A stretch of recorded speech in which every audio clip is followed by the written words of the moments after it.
કડક કરી દીધો છે, ત્યારે સુરત પોલીસે પ્રથમ નોરતે રાત્રે કડક બંદોબસ્ત ગોઠવ્યો હતો।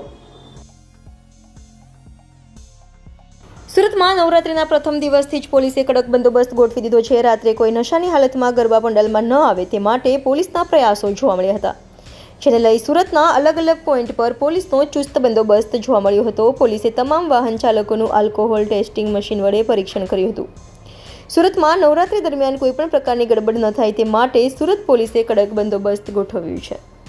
આજે નવરાત્રી પર્વનો પ્રથમ દિવસ છે, પ્રથમ નોરતા છે અને નવરાત્રી દરમિયાન સુરત શહેરમાં કાયદો અને વ્યવસ્થાની પરિસ્થિતિ જળવાઈ રહે અને સુચારુ રૂપે પ્રસંગ પરિપૂર્ણ થાય અને બધા ખેલૈયાઓ, ગરબા રસિકો અને ભક્તજનો અને સુખ શાંતિ અને સલામતી જળવાઈ રહે તે હેતુથી સુરત પોલીસ દ્વારા નવરાત્રિના પર્વ દરમિયાન અમારી સી ટીમ છે, સી ટીમ દ્વારા ગરબાના સ્થળો છે, જાહેર સ્થળો જ્યાં નગરજનો એકઠા થતા હોય અને ત્યાં આગળ કોઈ ન્યુસન્સ તત્વો દ્વારા કોઈ ન્યુસન્સ ફેલાવવામાં ના આવે અથવા તો કોઈ એવું અટકચાળું કરવામાં ના આવે તે અર્થે અમારી સી ટીમ સતત કાર્યરત છે।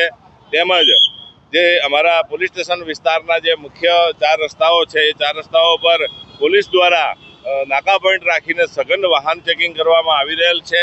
તેમજ કોઈ આ તહેવાર દરમિયાન કોઈ નશાયુક્ત વ્યક્તિઓ કોઈ એવું ડિસ્ટર્બ ના કરે લોકોને, એના માટે તેઓ વિરુદ્ધ બ્રીથ એનાલાઇઝર નો યુઝ કરી અને નશો કરેલી વ્યક્તિઓને પકડી પાડવામાં આવી રહ્યા છે અને તેમના વિરુદ્ધમાં કેસો કરવામાં આવી રહ્યા છે।